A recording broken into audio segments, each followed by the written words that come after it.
Umar bin Khattab radhiyallahu anhu sangat tegas dalam agama Allah ini. Tidak main-main kalau memang hal itu perlu ketegasan. Dalam sebuah kisah pernah ada seorang Yahudi dengan munafik.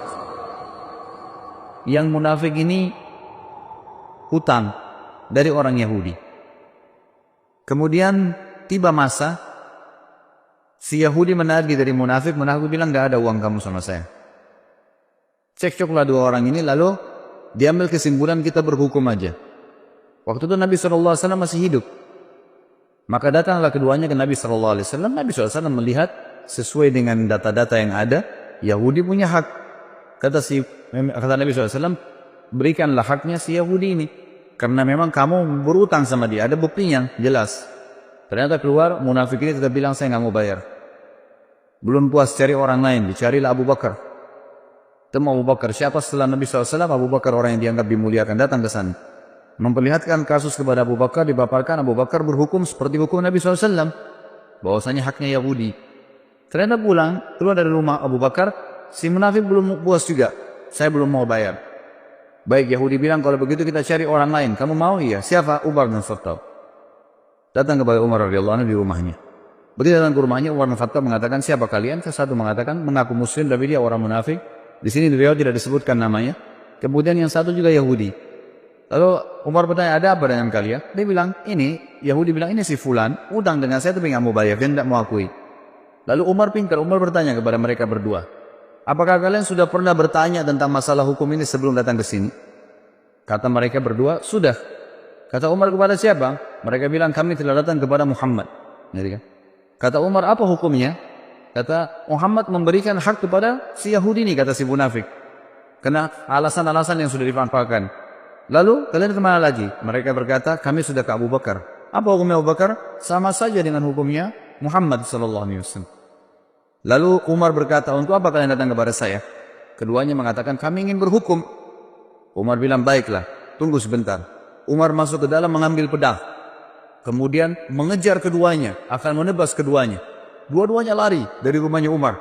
Lalu Umar berkata, apakah kalian sudah berhukum kepada Rasulullah SAW? Masih ragu? Datang ke Abu Bakar lalu masih ragu dan datang kepada saya minta hukum, ini hukum saya. Pedang ini, gitu kan. Jadi beliau tidak main-main dengan hukum, gitu kan. Kalau memang sudah saatnya, saatnya, gitu kan. Seperti itu gambarannya. Dan tentu apa yang akan kita sampaikan, dipaparkan di buku ini, belum semua kisah Umar ternukilkan. Jadi bukan mustahil ikhwah-ikhwah sekalian kalau Anda pernah mendapatkan kisah lain tentang Umar asal riwayatnya sahih, itu tidak ada masalah. Karena cukup banyak riwayat yang dinukil yang memang belum dinukil sini. Di antaranya ada kisah Umar bin Khattab dengan rahib, seorang pendeta Yahudi yang masuk Islam akhirnya karena sifat Nabi SAW. Dan ini sudah saya sebutkan di bahasan pada saat menjelaskan tentang kelebihan Nabi SAW. Ringkas ceritanya ada seorang Yahudi yang pernah Nabi SAW utang dengannya 20 sak kurma. Satu sak kurma 2,5 kilo. Kemudian Nabi SAW sepakat akan dibayar di waktu tertentu. Ternyata belum tiba waktunya, orang Yahudi itu sudah datang, pendeta itu sudah datang dan langsung berdiri di sebelah Nabi SAW, mencekik leher Nabi dengan sisa kain imamahnya, alaihissalatu wassalam. Lalu orang-orang seperti itu lagi hadir di masjid dan semuanya pada melihat kejadian tersebut. Akhirnya Umar bin Khattab yang ada di depan saf mengatakan, ya Rasulullah, izinkan saya menebas lehernya Yahudi. Lalu Nabi SAW memberikan isyarat untuk duduk Umar. Lalu Nabi SAW dalam kondisi tercekik menanyakan kepada Yahudi, ada apa hai Yahudi? Kata Yahudi ini, bayar hutangmu hai Muhammad. Kata Nabi SAW, kan belum tiba saat waktunya. Dia bilang, tetap saya mau dibayar sekarang.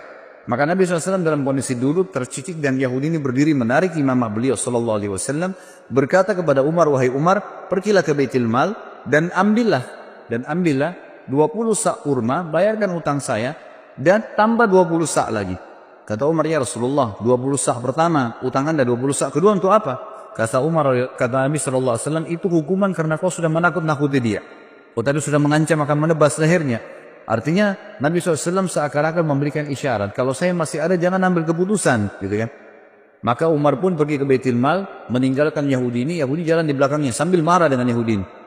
Tiba di Baitul Mal, Umar bin Khattab menyiapkan 20 sak kurma, diberikan kepada Yahudi itu. Waktu mau disiapkan 20 sak kedua, Yahudi ini bilang, enggak usah hai Umar. Kata Umar, kenapa? Dia bilang, Umar, apa kau tahu siapa saya? Kata Umar, saya enggak mau tahu siapa kamu. Dalam kondisi marah gitu kan. Langsung dia sebutkan namanya, saya Fulan bin Fulan. Namanya ini kebetulan nama salah satu pendeta Yahudi yang terkenal sudah lama masuk Islam. Kata Umar, saya tanya kamu atas nama Allah, apakah kau dia? Dia bilang iya. Bukankah kau tahu itu adalah Rasulullah SAW? Kata dia, ya saya tahu. Lalu kenapa kau lakukan perbuatan tadi sementara kau tahu adalah Nabi Allah? Kata si Yahudi, hai Umar, apa kau kira saya gila? Saya datang ke masjid kalian, mencekik Nabi dan Raja kalian. Di hadapan kalian, saya sudah siap mati pada saat itu. Karena saya ingin membuktikan satu hal dari Muhammad yang belum saya temukan padanya. Semua ciri kenabian, Nabi terakhir ada pada diri Muhammad. Semua sudah saya temukan. Fisiknya, tempat tinggalnya, nama-namanya, tinggal ada satu belum. Ghalaba hilmuhu ghadabu. Emosinya dikalahkan dengan kasih sayangnya. Dan tadi saya sengaja nagih sebelum waktu, saya sengaja cekik lehernya. Tujuannya untuk memancing emosinya. Ternyata memang kasih sayangnya mengalahkan emosinya. Dan sekarang saya mengucapkan Umar, asyhadu an la ilaha illallah wa anna Muhammad Rasulullah. Ini syahadat orang tersebut di depan Umar radhiyallahu anhu. Ini diantara kisah yang belum dinukil tentunya. Ada juga kisah yang lain, kisah tentang masuk Islam, kisah tentang Umar radhiyallahu anhu zaman khilafahnya. Beliau sempat keliling kota Madinah di malam hari. Kemudian beliau menemukan ada satu laki-laki Badui. Laki-laki Badui ini kebetulan lagi menancapkan tali kemahnya sambil memikatkan dengan tali untahnya. Dan di dalam kemahnya ada suara rintihan perempuan yang sedang menangis. Maka Umar pun lewat dan berkata setelah memberikan salam, wahai laki-laki, hai rajul, bahasa Arabnya, wahai rajul, siapa kamu ini? Dia mengatakan, saya lihat orang musafir dari Badui padang pasir lagi lewat. Malam kemalaman saya lihat ada tanah kosong, saya tebar kemah saya mau menginap di sini. Kata Umar, suara siapa tuh rintihan dalam kemahmu? Dia bilang, sudahlah saudaraku, pergilah, tidak usah campurin itu. Kata Umar, mungkin saya bisa bantu. Kata orang itu suara istri saya yang mau melahirkan, tapi tidak ada yang bantu. Saya nggak tahu bagaimana melahirkan perempuan, dan juga tidak ada wanita yang saya kenal di Madinah bisa minta bantuan. Apalagi itu tengah malam. Dan sebagian ulama menukil kisah ini di tahun 23 Hijriah, tahun terakhir Umar radhiyallahu anhu hidup. Dan juga pada saat itu tengah malam, di awal malam, dan itu sekitar jam 12 malam gitu kan. Jam 11, jam 12 malam yang orang waktu itu sudah tidur semua. Jadi ini Umar bin Khattab sedang mengontrol, mengawasi sendiri. Ringkas cerita adalah Umar bin Khattab lalu berkata kepadanya, maukah kau saya datangkan seorang wanita dari Madinah yang bisa membantu istrimu melahirkan? Dia bilang mau. Perlu jemaah tahu bahwasanya laki-laki Badui ini belum tahu kalau ini Umar bin Khattab, belum tahu kalau ini khalifah. Umar pun radhiyallahu anhu lalu pulang, dia tidak membangunkan penasihat-penasihatnya atau mungkin dokter, tabib kalau kita zaman dulu dikatakan dengan istilah tabib atau orang yang bisa mengobatin, atau bidan mungkin perempuan yang bisa melahirkan. Tidak, dia pulang ke rumahnya, dia bangunkan istrinya. Yang waktu itu istrinya adalah Ummu Kalsum, anaknya Ali radhiyallahu anhu. Lalu berkata Umar bin Khattab, wahai cucunya Rasulullah, apakah kau mau mendapatkan pahala seorang wanita muslimah yang mau melahirkan malam hari nggak ada yang tolong? Ummu Kalsum radhiyallahu anha juga punya iman yang kuat. Anaknya Ali radhiyallahu anhu, cucu Nabi SAW. Dia tidak mengatakan, wahai Amir Mu'minin, carilah wanita Ansar yang bisa melahirkan. Tidak. Dia mengatakan dengan jelas dan tegas, tentu saja, saya ingin dapat pahalanya. Kata Umar, siapkanlah persiapan, perlengkapanmu untuk melahirkan dan ikut sama saya. Maka jalanlah pada malam itu, saudaraku sekalian, dua orang, raja muslim dan ratunya. Tidak ada pengawal, tidak ada yang dampingin, dan tidak ada media yang akan mengekspos itu. Karena yang sedang dibantu seorang Badui yang cuma lewat, besok pagi mau pergi lagi. Nggak ada yang tahu, tengah malam nih. Ya, kita tahu sekarang banyak orang mau melakukan satu perbuatan, kegiatan karena ada eksposnya. Kemudian bisa mengangkat namanya. Sama sekali enggak. Jalanlah keduanya, tiba di kemah orang Badui tersebut. Ringkas ceritanya, kata Umar bin Khattab kepada istrinya, masuklah ke kemah dan selesaikan tugasmu. Istrinya pun akhirnya membantu wanita tersebut melahirkan. Gak lama kemudian, sementara menunggu tentu Umar bin Khattab ngobrol sama orang Badui ini. Dan orang Badui belum tahu kalau Umar bin Khattab. Ngobrol-ngobrol aja, seperti biasa. Lalu kemudian terdengar suara bayi dari dalam, dan Ummu Kalthum, istri Umar bin Khattab radhiyallahu anhu majma'in, berkata, ya Amir Mu'minin, wahai pemimpin orang yang beriman.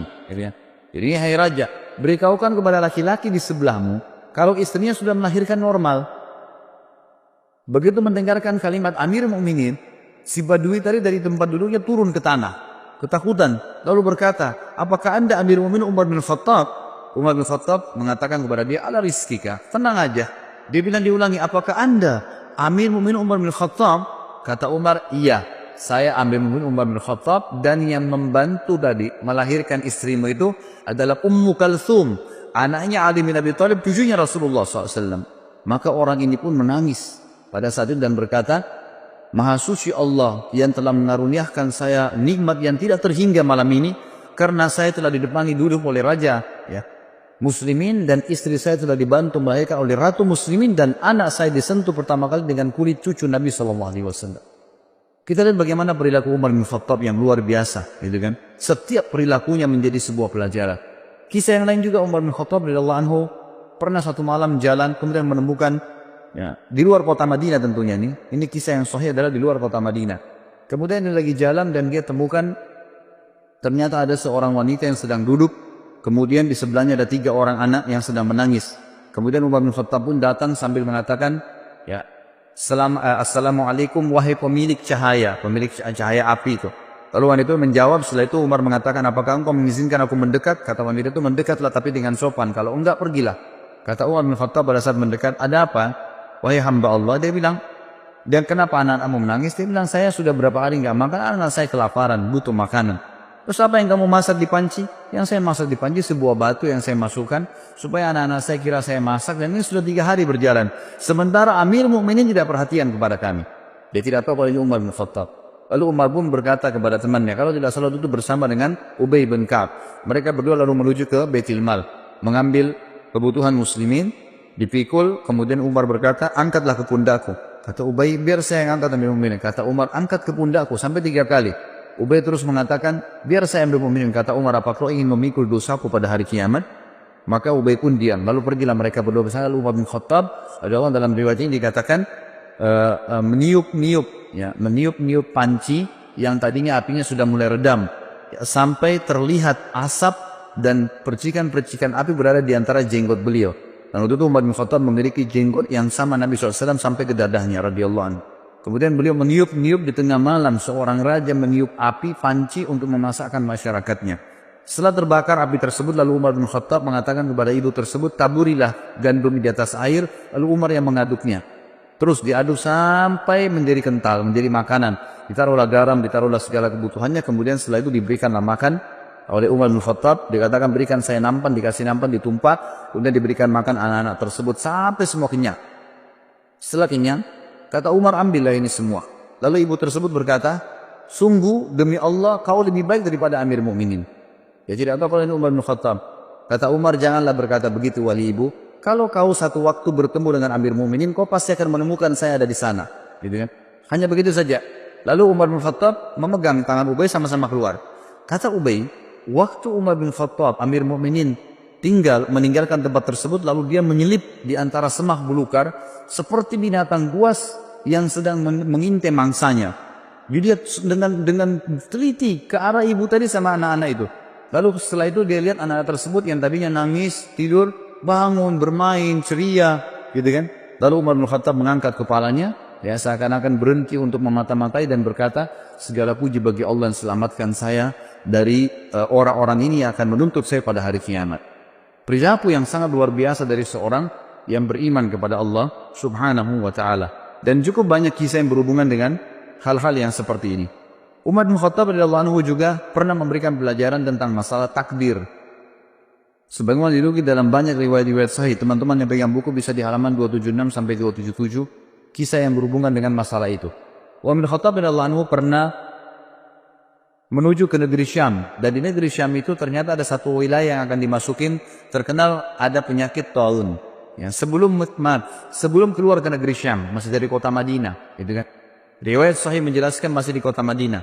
Lalu pada saat itu ada seorang panglima perang, Abu Ubaidah bin Jarrah radhiyallahu anhu, yang terkenal juga, salah satu yang terkenal, Amin Hadil Ummah, orang yang paling terpercayanya umat Islam, gitu ya. Waktu itu Umar bin Khattab mengatakan, waktu mau keluar, dikatakan negeri yang Anda mau pergi ini oleh sebagian sahabat ada penyakit taun. Taun itu penyakit yang memang Nabi SAW larang kita masuk ke sana kalau ada penyakit itu. Dan kalau kita sedang ada di satu lokasi yang ada penyakit itu, maka otomatis kita dilarang keluar. Ini khilaf di antara ulama tentang masalah bahasa Indonesia itu penyakit ini. Ada yang mengatakan kusta, ada yang mengatakan menyebutkan beberapa jenis penyakit, tapi saya tidak terlintas sekarang nama-namanya. Ringkas cerita adalah Umar bin Khattab mengatakan, kalau begitu kita urunkan niat dulu, jangan dulu pergi.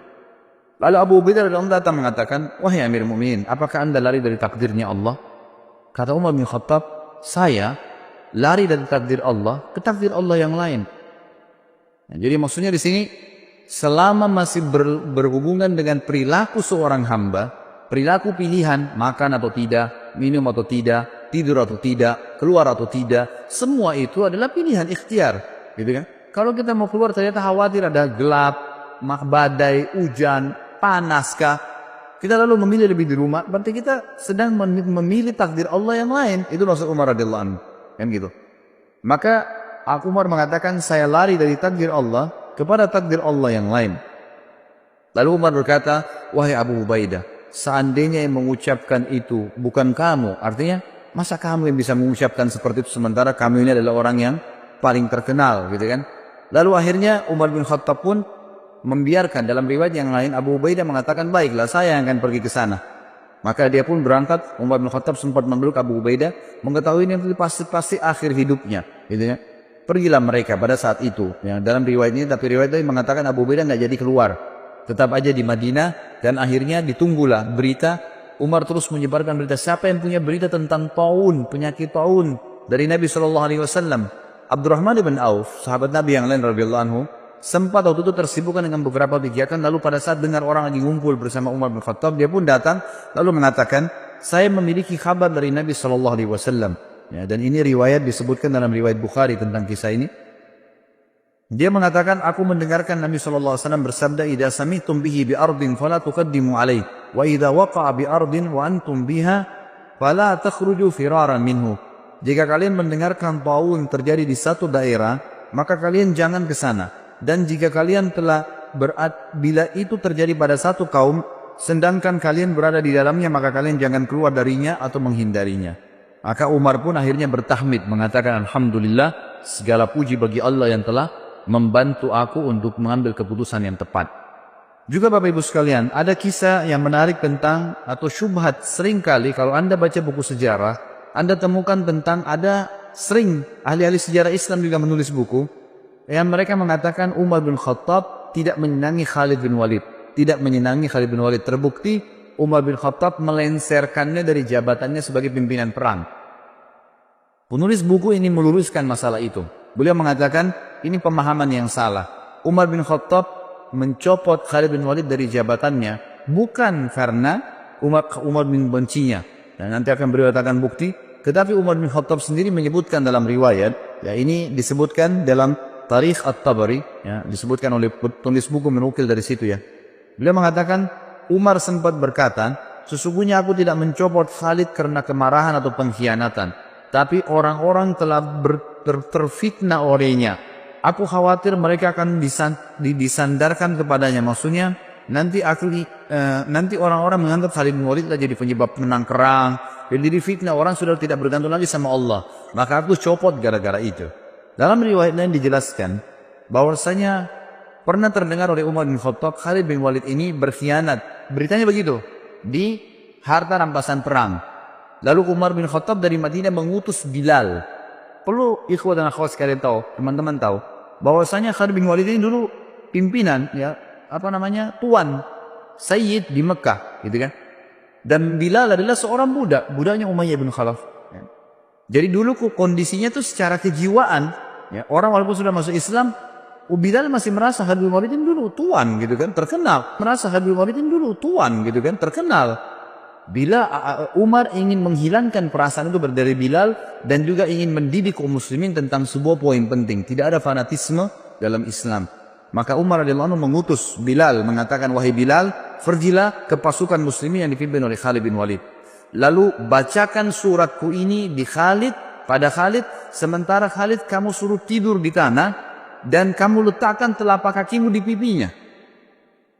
Ini perintah yang memang berat gitu ya, bagi Bilal berat dan satu perilaku yang aneh gitu, tapi dilakukanlah. Bilal patuh. Bilal mengatakan, baiklah Amir Mu'minin. Tiba di sana, Bilal datang kepada Khalid bin Walid, masuk dalam khimah, bicara baik-baik. Wahai Khalid, Amir Mu'minin memerintahkan saya seperti ini. Bagaimana pendapatmu? Saya harus memanggilmu dengan suara keras dari luar khemah. Saya menyuruh kamu meletakkan pipimu di tanah, lalu saya letakkan telapak kakiku di atas pipimu, baru saya bacakan surat ini. Khalid bin Walid waktu itu memang lagi diuji juga imannya. Dia mengatakan, wahai Bilal, kita sudah masuk Islam, lupakanlah masa jahiliyah. Lakukan apa yang Amirul Mukminin perintahkan. Maka Bilal pun keluar dari kemah lalu teriak dari luar mengatakan, wahai Khalid ibn Walid, keluarlah, keluar. Gitu ya. Begitu keluar, letakkanlah pipimu di tanah dan aku akan letakkan telapak kakiku di pipimu sebagai perintah dari Amir Mukminin. Semua pasukan lihat. Di pasukan ini banyak orang-orang Quraisy yang tahu kedudukannya Bilal dulu, yang tahu kedudukannya Khalid bin Walid dulu. Ini tuan, ini budak, bekas budak, gitu kan? Lalu Khalid bin Walid mengatakan, letakkanlah kakimu hai Bilal dan jangan ragu. Dan tidak pula ada yang marah dengan Bilal. Semua orang diam.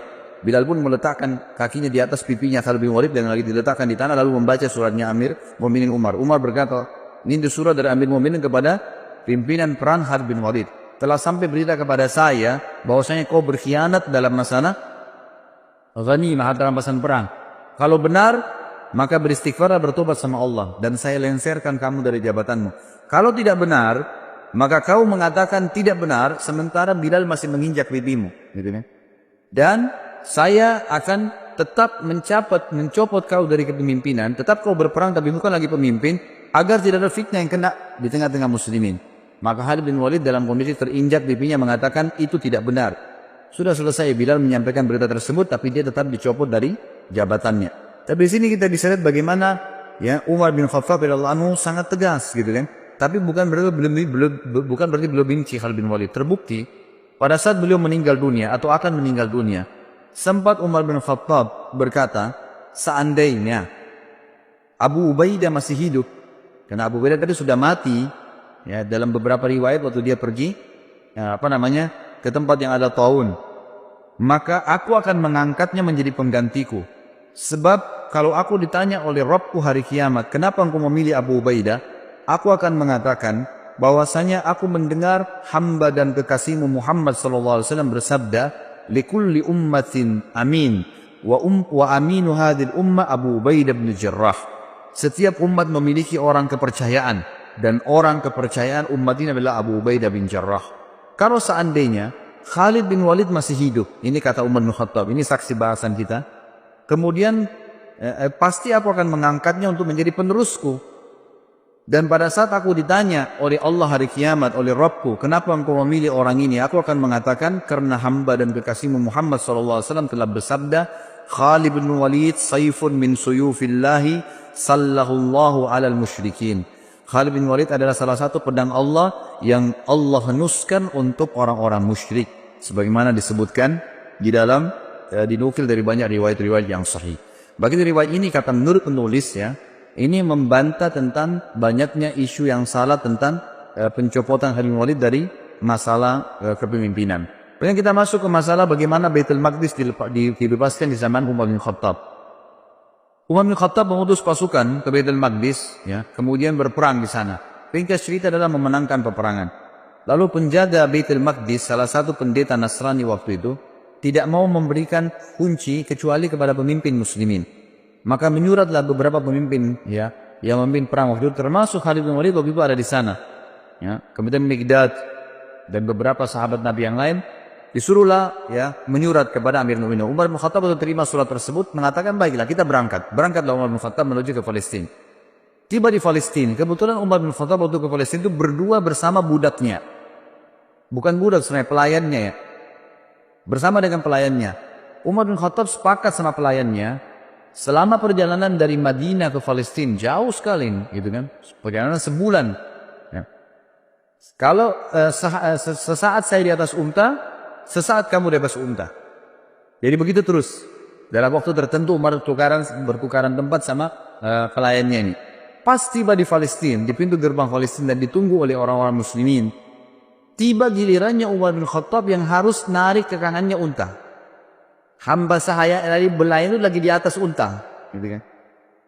Maka pada saat itu si pendeta tadi yang Nasrani ini mengatakan kepada orang-orang di situ muslimin, mana raja kalian? Kata mereka, itu yang lagi tarik ke kanannya unta. Siapa yang di atas unta itu? Kata pendetanya. Itu pelayannya dia, gitu kan. Lalu kata pendeta ini, orang inilah yang telah disebutkan dalam Injil akan menerima kunci Baitul Maqdis. Ternyata disebutkan dalam Injil Satu waktu nanti akan datang dibebaskan oleh seseorang yang adil dan dia akan bersama dengan pelayannya dan dia akan menarik ke tangan unta pelayannya. Sampai seperti itu. Dan pada saat itu pendeta ini tambah kagum lagi karena 4 orang pimpinan perang Khalid bin Umar bin Khattab waktu itu menyambut Umar dengan baju yang bagus-bagus. Kudanya juga dihiasi dengan bagus. Waktu mereka mendekat mau salaman sama Umar gitu kan, mau turun dari kudanya, Umar bilang jangan turun dulu. Dari mana kalian dapat pakaian-pakaian ini? Kata mereka, kami memakai ini Amir Mu'minin agar musuh-musuh Allah takut. Sama Umar diambil batu dilemparin. Semuanya dilemparin sama Umar, gitu ya. Kata Umar, baru saja Allah bukakan kalian sedikit wilayah, kalian sudah memakai baju-baju yang mewah, buka, disuruh ganti baju yang dulu, gitu kan. Sampai akhirnya mereka membuka bajunya. Pendeta itu pun akhirnya kaget melihat perilaku Umar bin Khattab. Nggak ada raja di dunia seperti ini, gitu. Nah, ini diantara hal yang terjadi di Baitul Maqdis, dan beliau sempat masuk di Baitul Maqdis, kemudian beliau menanyakan kepada seorang rahib di situ pada saat itu bernama Ka'ab al-Ahbar. Ya, dia kemudian menunjukkan, ya, menurut di riwayat ini dikatakan Umar bertanya padanya, di mana menurut riwayat dalam Injil pun, ya, bahwasanya Nabi terakhir Muhammad SAW masuk di Baitul Maqdis, dan mereka punya berita itu. Mereka mengatakan dari pintu ini. Maka Umar pun masuk di situ, kemudian Umar bin Khattab mengerjakan sholat di situ. Ini termasuk. Kemudian pelajaran yang lain juga disebutkan oleh beliau adalah sikap yang diambil menjadi hukum pada saat terjadi Amu Ramada. Ramada ini masa peceklik, kering sekali Madinah. Ya, sampai Umar tadi mulai zuhud, lebih zuhud lagi, tidak makan kecuali nasi sama roti sama minyak, dan itu membuat kulitnya sampai jadi hitam. Tapi ada sebuah pelajaran. Waktu itu Umar bin Khattab mengumpulkan masyarakat Madinah, kemudian mengajak mereka sholat istisqa. Pada saat diajak sholat ini riwayat Bukhari ya, pada saat diajak sholat istisqa, Umar bin Khattab memberikan pelajaran lagi kepada kita semua. Dia berkata dengan suara keras selesai sholat, mengatakan, ya Allah, dulu jika kami tertimpa kekeringan, maka kami bertawassul kepadamu dengan doa nabimu. Lalu engkau menurunkan hujan kepada kami. Sekarang nabi kami sudah mati, maka kami bertawassul kepadamu dengan doa pamannya, itu Abbas radhiyallahu anhu, maka berilah kepada kami hujan. Kemudian Umar meminta Abbas untuk berdoa kepada Allah subhanahu wa ta'ala. Lalu Abbas pun berkata, ya Allah, sebuah bencana telah menimpa, ya, sebuah bencana tidak menimpa kecuali karena adanya dosa. Ia tidak terangkat kecuali dengan taubat. Orang-orang memintaku menghadap kepadamu karena kedudukanku di sisi nabimu Muhammad SAW. Ini adalah tangan-tangan kami terangkat kepadamu dengan dosa-dosa. Sedangkan ubun-ubun kami kepadamu dengan taubat, turunkanlah hujan buat kami. Maka tiba-tiba mendung dan turunlah hujan dengan lebat. Tapi ulama mengatakan dari riwayat ini diambil pelajaran besar, bahwasanya ya Umar bin Khattab ingin menitik beratkan tidak boleh lagi bertawassul dengan Nabi SAW sementara beliau sudah mati. Ya, seperti banyak orang sekarang bertawassul gitu kan dengan Nabi SAW. Kalau beliau masih hidup lain, tapi kalau sudah mati orang soleh, Nabi tidak boleh lagi dijadikan sebagai perantara. Allah alam, ini disebutkan dalam riwayat Bukhari dalam kitab Istisqa. Kemudian kita masuk ke masalah bagaimana berpisahnya dengan Umar radhiyallahu anhu. Nanti kematian beliau, gitu kan. Ditulis oleh penulis ini dikatakan saatnya untuk berpisah. Umar bin Khattab sering kali berdoa, disebutkan dalam riwayat Bukhari. Beliau selalu mengatakan, Allahumma rzuqni syahadatan fi sabilik waj'al mauti fi baladi rasulik sallallahu alaihi wasallam. Beliau mengatakan, ya Allah, karuniakanlah kepadaku syahadah, mati syahid di jalanmu, dan jadikanlah kematianku di negeri Rasulmu, ya, di Madinah maksudnya. Maka pada saat itu Hafsah berkata, wahai ayahku, bagaimana bisa Allah menyatukan keduanya? Anda ingin mati syahid, tapi mati syahidnya di kota Nabi. Sementara waktu itu Madinah menjadi ibu kota Islam yang sangat kuat, mustahil bisa diserang. Pasukan Islam sudah menyebar kemana-mana, Persia sudah runtuh, sebagian besar wilayah Romawi sudah runtuh. Jauh sekali orang-orang kalau mau menyerang Madinah. Bukan seperti di zaman Nabi SAW yang masih dekat, orang Mekah, suku-suku Arab masih ada yang belum masuk Islam. Ini sudah habis semuanya gitu kan. Maka Umar mengatakan, ya'ti bihallah insya Allah akan datangkan kalau Allah mau. Ya, betul. Ya, beranjak daripada kisah ini, beranjak daripada doa ini, maka ada sebuah ya kisah yang harus diketahui. Bahwasanya Mughirah ibn Syu'bah radhiyallahu anhu, salah satu waktu itu gubernur yang ditunjuk oleh Umar bin Khattab di Irak, dalam sanad yang sahih, menulis surat kepada Umar bin Khattab mengatakan, wahai Amir Mu'minin, saya memiliki seorang budak. Budak ini bernama Abu Lu'lu', gitu. Orang Majusi. Orang ini mahir, bisa buat senjata, bisa buat pedang, bisa buat perisai, bisa buat macam-macam. Bahkan dia bisa membuat alat yang untuk mengalirkan air. Orangnya pintar sekali. Izinkanlah dia masuk ke Madinah, wahai Amir Mu'minin. Waktu itu Umar bin Khattab tidak pernah mengizinkan orang-orang yang belum masuk Islam itu masuk ke Madinah. Kalau sudah masuk Islam lain. Kalau belum masuk, tentu Abu Lu'lu' belum masuk Islam, gitu kan? Dimasukkan untuk membantu muslimin agar bermanfaat. Dan Umar bin Khattab menolak awalnya. Kedua, Mughirah bin Syu'bah terus mendesak sampai hanya Umar bin Khattab izinkan. Waktu itu Mughirah bin Syu'bah meminta bayaran dari budaknya ini setiap hari kalau nggak salah 100 dirham pembayaran dari hasil kerjanya, gitu kan? Maka dia pun datang Abu Lu'lu' kepada Umar mengatakan, wahai Amirul Mukminin, ini Mughirah menyiksa saya. Banyak yang diminta 100 dirham. Padahal ini kecil untuk hasil dia. Kata Umar, 100 dirham kecil dari pendapatan kamu yang kamu lakukan. Begitu banyak pendapatan yang didapatkan, bisa masuk sampai ribuan dirham dalam sehari. Maka itu kecil sekali. Dia pun akhirnya jengkel dengan Umar bin Khattab dan ini awal masalah. Maka dia pun akhirnya setiap kali ketemu Umar marah. Kesannya kayak marah gitu. Ya, kenapa Umar bin Khattab tidak membela dia? Lalu satu waktu Umar lagi lewat dan berkata, apa yang kamu lakukan? Dia mengatakan, saya sedang mempersiapkan sesuatu, wahai Amir Mu'minin, untuk Anda yang umat Islam tidak akan lupakan. Gitu kan? Orang-orang tidak paham gitu. Lalu Umar bin Khattab berkata kepada orang sekitarnya, kayaknya hamba saya ini sedang mengancam saya. Dia berusaha untuk membunuh saya. Ya, akhirnya dia membuat pisau khusus yang sangat kuat dan bermata dua. Dia pun akhirnya pada saat Umar bin Khattab masuk ke masjid, waktu itu menjelang sholat duhur, dan dia pun menyelip masuk di shaf, dan baru saja Umar bin Khattab takbir sudah ditusuk oleh Abu Lu'lu'. Begitu ditusuk, orang-orang tidak tahu. Terutama di sisi kanan kiri masjid. Tidak ada yang tahu. Yang tahu cuma di belakang ya Umar bin Khattab, dan itu adalah Abu Musa al-Ash'ari radhiyallahu anhu. Lalu kemudian Umar bin Khattab tertusuk dan sempat terdengar suara mengatakan, Umar mengatakan, aku telah dibunuh oleh anjingnya Majus. Maksudnya si Abu Lu'lu' itu. Lalu Umar bin Khattab jatuh dan Abu Musa yang mendekati Umar, lalu Umar memegang tangannya sambil berkata, ya lanjutkanlah sholat wahai Abu Musa, jadi imamlah kamu. Kemudian Abu Lu'lu' ini karena panik dan di sekitar Umar yang di saf-saf yang dekat tahu kalau dia sedang menusuk, maka dia berusaha menusuk semua orang yang di sekitar dia sampai dia melukai 13 orang. Dan 3 orang sempat mati terbunuh bersama Umar, tentunya mati syahid nanti berempat, gitu kan? Tapi 3 orang ini mati di masjid, yang 10 orang luka parah gitu. Nah pada saat ada kejadian tersebut, sahabat sudah tahu kalau ini orang membunuh Amir Mu'minin, menusuk, maka dia melemparkan jubahnya ke arah wajahnya sehingga tidak melihat dan dikeroyokin. Pada saat itu dia tahu dia akan mati, lalu dia mengambil pisau tersebut dan menusukkan ke lehernya sendiri. Meninggallah Abu Lu'lu' ini, dalam kisah sahih ini disebutkan. Dan ini yang luar biasanya, semoga Allah berikan hidayah ya, kita tetap masih mendoakan. Di Iran sekarang ini, dibangun sebuah kuburan, dinamakan kuburannya Abu Lu'lu'. Ya, dan dianggap Abu Lu'lu' seorang pahlawan orang-orang Syiah itu karena berhasil membunuh Umar bin Khattab radhiyallahu anhu. Ini luar biasa. Ya, pembunuh Amir Mu'minin yang terkenal dengan kesolehannya, jaminan surga dari Nabi SAW, berapa banyak hadis yang kita sebutkan. Lalu mereka bangga dan pernah saya punya cuplikannya dalam bahasa Arab. Mereka melanturkan bahasa Arab, orang-orang Persia itu mengatakan artinya begini, ya Allah bangkitkanlah kami bersama pejuang Abu Lu'lu' di hari kiamat, naudzubillah. Berarti termasuk bersama-sama di neraka karena berhasil membunuh Umar yang mereka anggap orang kafir. Ini berbahaya sekali, subhanallah gitu. Jadi begitu kisahnya. Maka Umar pun akhirnya sakit parah pada saat itu. Kisahnya panjang lebar, saya ringkaskan. Umar pun akhirnya sakit parah pada saat itu. Kemudian Umar bin Khattab berkata kepada Abu Musa al-Ash'ari, coba lihat siapa yang menusuk saya. Waktu itu mereka belum tahu, masih simpang siur beritanya gitu kan. Sahabat-sahabat di kiri kanan saf masih mengatakan subhanallah, subhanallah. Mereka nggak tahu karena suara Umar tiba-tiba hilang.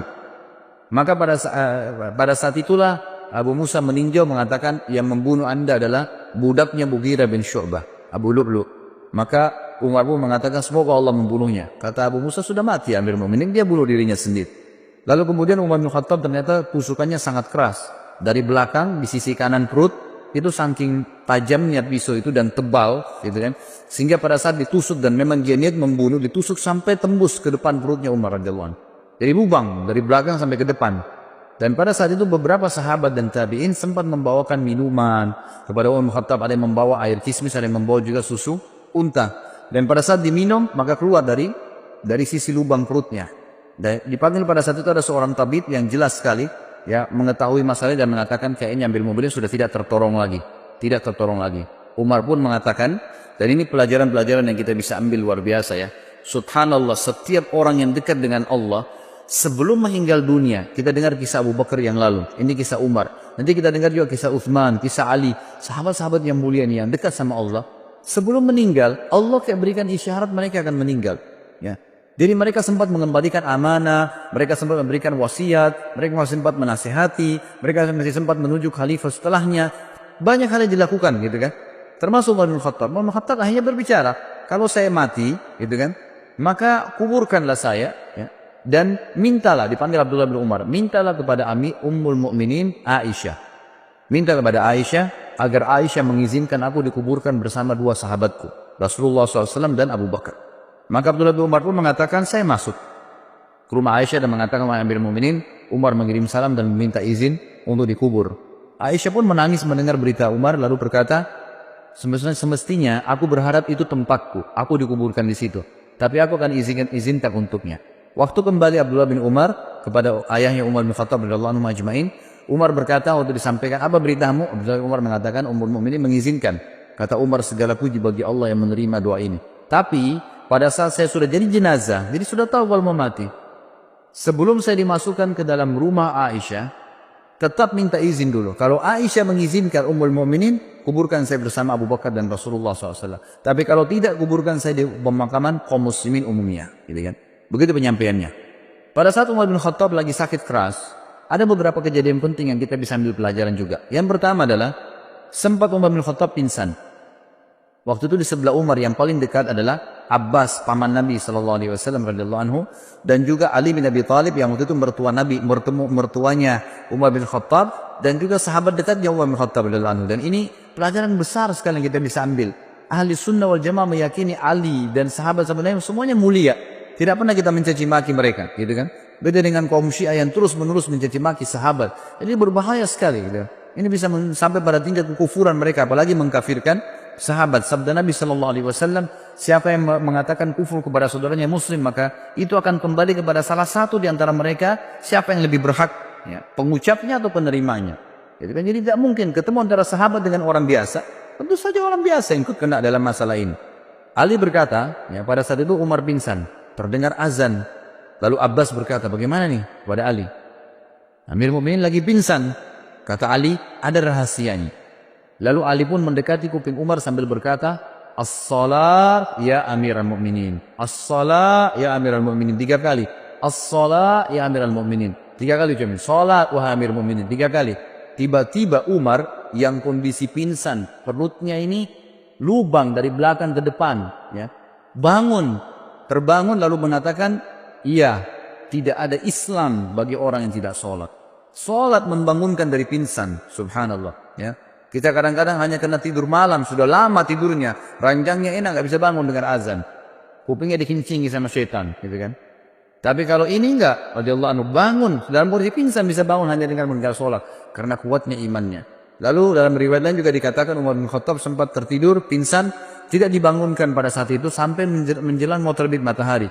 Lalu Umar bangun. Kata Umar, apakah orang-orang sudah sholat subuh?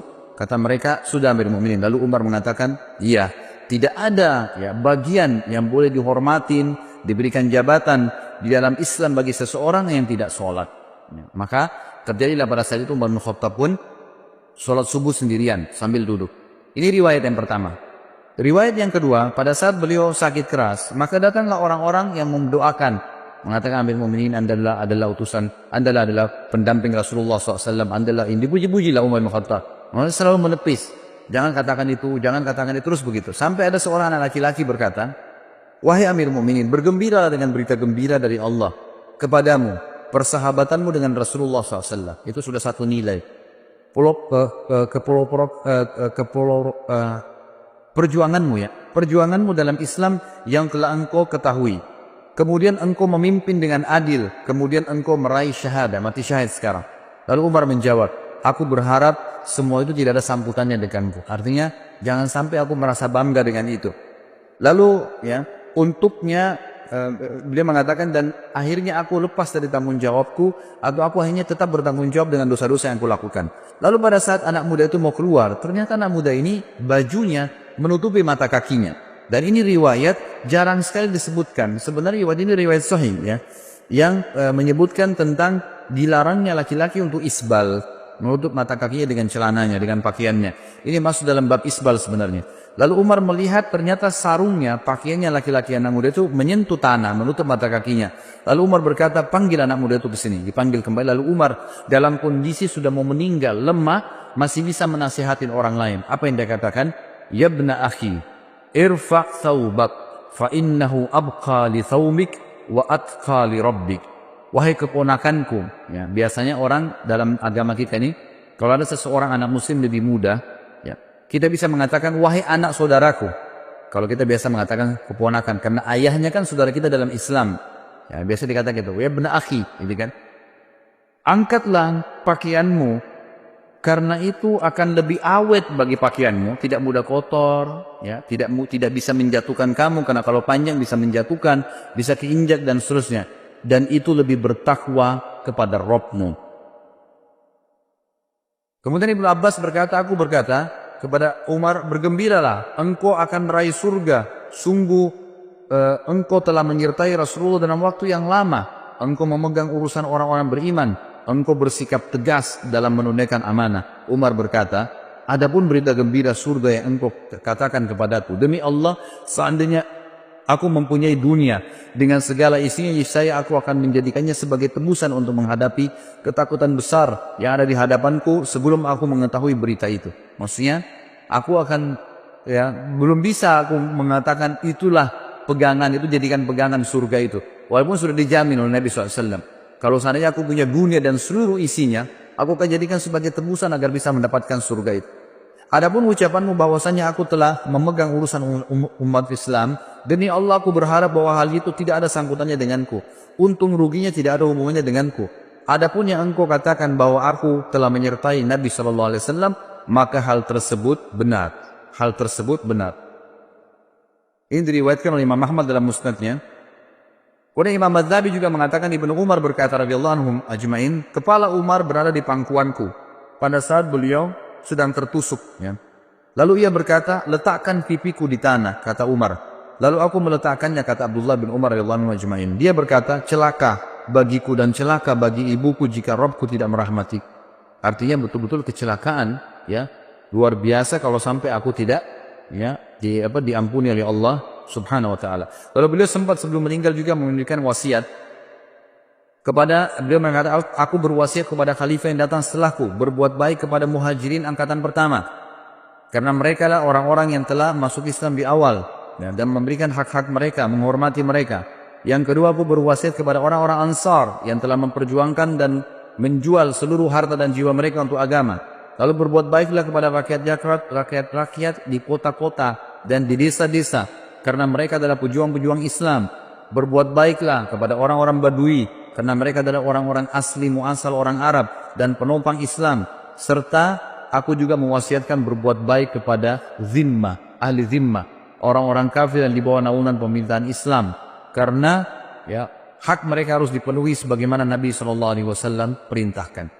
Ada beberapa pujian sahabat-sahabat, ya, yang kita akan sebutkan poin-poinnya sebelum disebutkan kematian beliau radhiyallahu anhu kepada Umar bin Khattab. Dan ini pada saat menjelang Umar bin Khattab sakarat dan meninggal dunia. Dan beliau meninggal disebutkan dalam banyak athar sangat muda. Tiba-tiba saja beliau setelah memberikan wasiat tadi tentang khalifah setelahnya, lalu beliau menutupkan mata dan beliau meninggal dunia. Seketika pada saat itu. Tidak ada sesuatu yang melihat itu berat, susah, nggak ada seperti itu. Lalu pada saat itulah puji-pujian harum dari para sahabat datang kepada beliau. Jadi semenjak mereka lihat Umar sudah mulai melemah, sudah mulai ada puji-pujian yang keluar sampai beliau, ya, dimakamkan.